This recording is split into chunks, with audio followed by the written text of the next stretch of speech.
Hai semua, apa kabar? Semoga semuanya dalam kondisi sehat dan juga baik ya, amin. Dalam video kali ini aku mau unboxing dulu belanjaan aku dari Pasar Now ya. Aku nggak belanja banyak sih teman-teman, cuma beberapa sayur-sayuran aja. Ada tempe, ayam, kemudian juga ada jahe. Lalu di dalam belanjaan kali ini itu aku menukarkan poin. Dari setiap pembelanjaan kita, itu pasti kita akan dapatkan poin ya. Nah, aku terkumpul poinnya itu 200-an.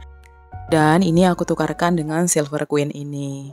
Nah, ini ya teman-teman ya. Jadi, ini ada LV Bibit yang akan menunjukkan berapa banyak poin yang kita punya. Dan poin yang aku dapatkan itu sekitar 254. Untuk 250-nya ini aku tukarkan dengan Silver Queen Chunky Bar. Kemudian teman-teman, untuk belanjaan kali ini juga itu aku beli telur. Dan ini telurnya lagi ada promo serbu ya teman-teman, jadi serba 2000-an aja. Jadi telur ini aku dapat 10 buah atau 10 butir dan itu harganya hanya Rp2.000 saja. Seperti biasa teman-teman, kalau belanja di Pasar Now pasti aku selalu belinya itu ayamnya yang fillet ya.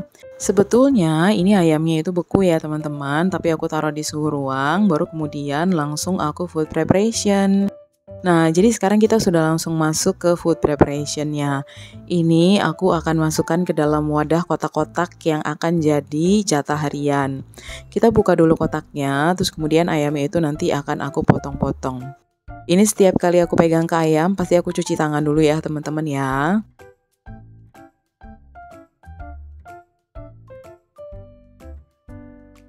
Untuk ayamnya, ini ada yang aku belah aja nih bagian filetnya teman-teman. Soalnya nanti kayaknya aku mau bikin chicken katsu. Terus kemudian ada juga yang aku potong-potong. Yang pokoknya potongnya itu nggak memanjang ya, tapi ngotak aja. Aku dari dulu terbiasa simpan ayam seperti ini ya teman-teman sejak aku melakukan food preparation, yaitu sekitar 5 tahunan yang lalu. Jadi kotak-kotak kecil itu aku masukkan jatah harian yang akan kita konsumsi setiap harinya. Dan itu juga karena bisa menghindarkan kita dari bakteri. Jadi kalau misalkan ya ada satu ayam atau satu potong yang bagiannya itu sebetulnya sudah tidak cukup baik, dia tidak akan mengkontaminasi bagian ayam yang lainnya. Jadi untuk ayam yang lainnya itu tidak akan ikut rusak. Nah, dengan cara seperti itu, ayam yang kita beli itu otomatis akan lebih saving ya jatuhnya karena kan kita nggak mencampurkan dengan bagian yang rusak. Dan kalau misalkan kita simpan seperti ini, kalau mau kita pakai untuk masak, kita cukup keluarkan satu kotak saja. Jadi tidak langsung dalam jumlah yang besar atau banyak, cukup yang akan kita pakai untuk masak. Hal itu juga bisa membuat ayam-ayam ini jadi tidak terkontaminasi dengan bakteri ya teman-teman. Kalau misalkan kita udah taruh di luar suhu ruang, terus kita masukin lagi ke dalam kulkas di freezer. Terus habis itu kita keluarin lagi nanti ketika kita mau pakai untuk masak. Ini udah selesai ayam-ayamnya, sudah aku masukkan ke dalam wadah-wadahnya dan sebentar lagi itu akan aku masukkan ke dalam freezer.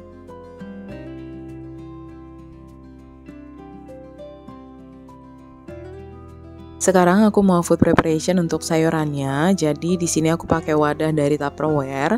Nggak harus pakai Tupperware ya, bisa pakai wadah apapun. Jangan lupa bagian bawahnya dikasih kain microfiber karena menurut aku dia lebih banyak menyerap air. Kemudian kita masukkan sayurannya. Di sini aku food prep untuk sawi hijau. Dan untuk sawi hijaunya ini tidak aku cuci ya. Dan kalau misalkan ada bagian daun yang sudah jelek ataupun kuning ataupun dia sudah berlubang, itu sebaiknya jangan ikut dimasukkan ya teman-teman, tapi kita buang. Karena nanti kalau misalkan kita ikut masukkan, dia bisa membuat batang yang lain atau daun yang lain itu ikut rusak. Dan sebelum kita tutup dengan tutup wadahnya, kita tutup kembali dengan kain microfiber. Itu supaya air tetesannya dari bagian tutup wadah tidak langsung terkena ke sayuran, jadi sayurannya tidak lekas busuk.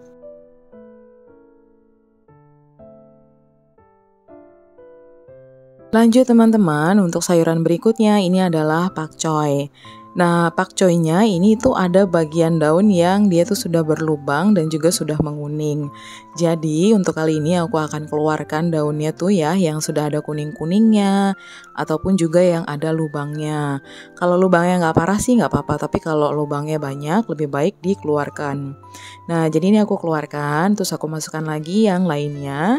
Terus ya seperti yang tadi ya, bagian bawahnya jangan lupa ditutup pakai kain microfiber.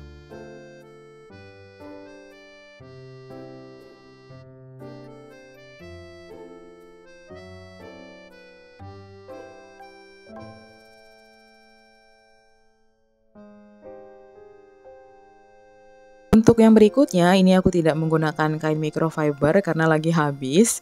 Jadi ini aku menggunakan kain jenis handuk. Sama sih menurut aku ya, sama-sama menyerap air. Dan sekarang aku mau food preparation untuk bayam. Di sini aku beli 2 bayam, tapi yang satunya nggak terlalu bagus. Jadi aku akan simpan satu aja. Sementara yang satunya lagi itu akan langsung aku masak. Untuk bayam biasanya itu aku potek-potekin dulu ya teman-teman seperti ini, baru kemudian itu kita simpan di kulkas. Tapi tetap sama ya seperti sayuran hijau lainnya, untuk bayam juga tidak aku cuci.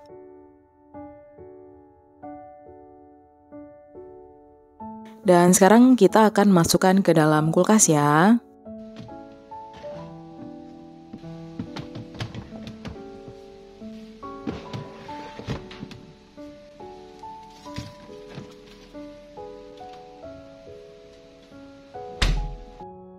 Dan sekarang kita mau lihat daging ayam yang tadi sudah aku masukkan ke dalam kulkas. Nah, ini sudah di dalam freezer, terus kemudian ini aku mau tunjukin kalau aku sekarang juga sering simpan roti di dalam kulkas bagian freezer ya teman-teman. Jadinya rotinya tuh lebih tahan lama dan dia tidak berjamur. Aku udah lakukan ini beberapa kali ya teman-teman dan ini cukup efektif. Jadi roti ini tuh aku beli dari minggu lalu ketika aku pergi ke Aeon. Nah, sampai hari ini itu masih baik-baik saja dan tidak berjamur. Untuk jahe di sini, jahenya itu aku cuci. Kemudian setelahnya itu akan kita taruh juga di dalam box, bisa yang kedap udara juga ya. Itu lebih bagus menurut aku. Terus kemudian nanti kita taruhnya itu di chiller dulu. Kalau misalkan dalam waktu 1 mingguan, baru kita masukkan ke dalam freezer agar dia lebih awet. Nah, ini sudah aku masukkan ke dalam box dan siap untuk dimasukkan ke dalam chiller ya teman-teman. Untuk pasar now, jahenya bagus-bagus ya, itu aku beli 1 kiloan. Sekarang kita lihat dulu teman-teman, setelah aku food prep nih, kondisi kulkasnya gimana. Nah, ini untuk bagian chiller ya, sebetulnya memang masih agak penuh.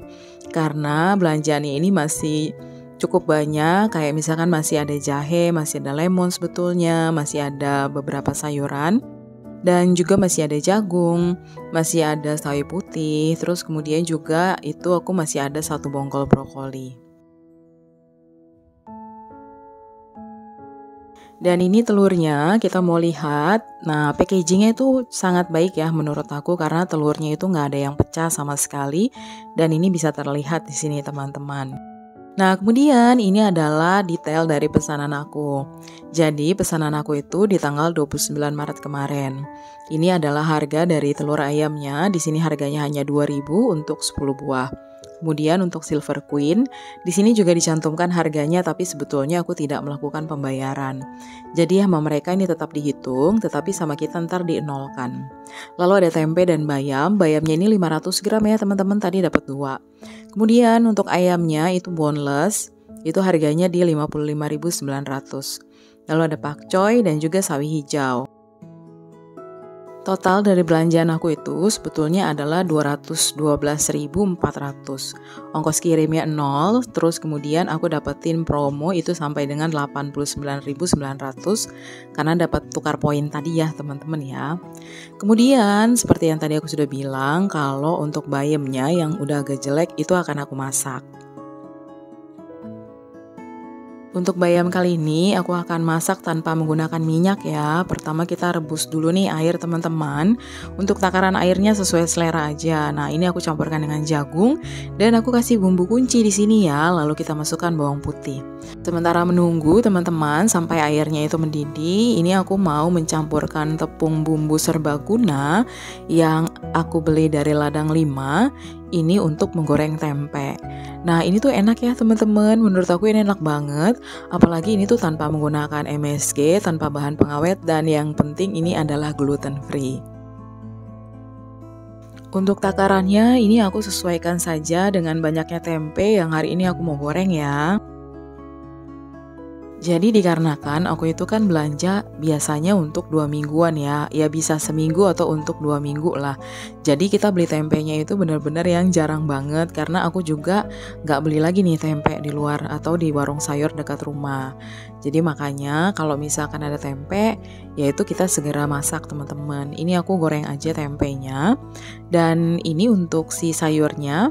Tadi airnya sudah mendidih ya teman-teman. Jadi ini tinggal masukin aja bayamnya. Kita aduk rata nih sampai bayamnya ini nanti layu.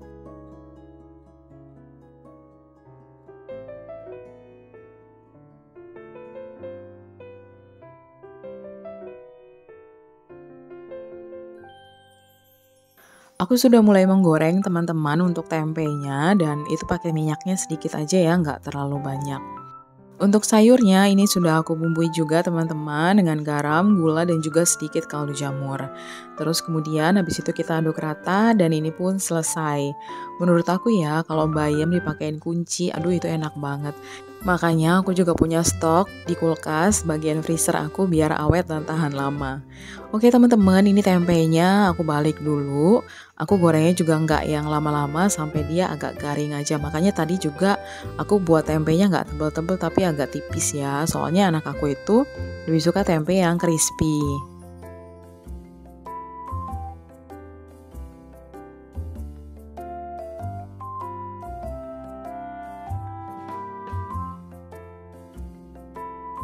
Nah, bayam dimasak tanpa menggunakan minyak seperti ini tuh selain sehat dia juga enak loh teman-teman. Apalagi ditambah dengan bumbu kunci itu, waduh itu enak banget. Dulu mama aku tuh sering banget buat kayak gitu, makanya aku suka banget. Ada satu lagi menu yang mau aku buat nih teman-teman, yaitu omelet sayur kol. Jadi aku pengen bikin ini karena aku tuh lagi kangen banget ya sama mama aku. Dan ini adalah masakan yang paling sering banget dia buat ketika aku kecil dulu. Nah, jadi ini caranya gampang banget. Kita cuma pakai bawang putih, bawang bombay, dicincang halus. Kemudian kita masukkan sayur kolnya. Lalu untuk telurnya di sini aku pakai 3 aja. Kalau mau pakai lebih banyak juga boleh sih. Cuma aku agak mengurangi ya karena takut kolesterol. Terus kemudian kita bumbuin deh ya, kaldu jamur, garam, sedikit lada bubuk. Lalu kita juga bisa kasih irisan cabai rawit. Dan kita juga bisa kasih daun bawang seperti yang aku kasih ini. Kemudian setelah itu kita akan panaskan minyak. Aku nggak goreng dengan minyak banyak, hanya sedikit aja teman-teman. Itu pun juga ternyata aku pikir-pikir lagi kayaknya kebanyakan gitu ya. Nah jadi itu kita panaskan ya minyaknya sampai dia panas baru kemudian kita masukkan si omelet sayur kolnya ini. Dan setelah satu sisi nih bagian bawahnya itu udah agak kecoklatan, baru deh habis itu kita balik. Nah aku tuh dari dulu ya paling nggak beruntung. Karena setiap kali berusaha membaliknya dia tidak pecah, pasti selalu dia pecah. Tapi ya nggak apa-apa sih ya, yang penting itu kan rasanya. Ya ini nggak sampai yang ancur-ancur banget sih ya untuk kerusakannya dan supaya nggak terlalu parah-parah banget kelihatan gitu ya. Kalau ternyata aku nggak berhasil membalik dengan keadaan utuh, ini aku belah aja sekalian aku bagi jadi 4. Dan teman-teman tulis di komentar ya, kira-kira masakan apa yang dulu sering dibuat oleh mama kalian yang selalu bikin kalian kangen. Terima kasih banyak sudah menonton, sampai ketemu lagi di video aku berikutnya. Bye-bye!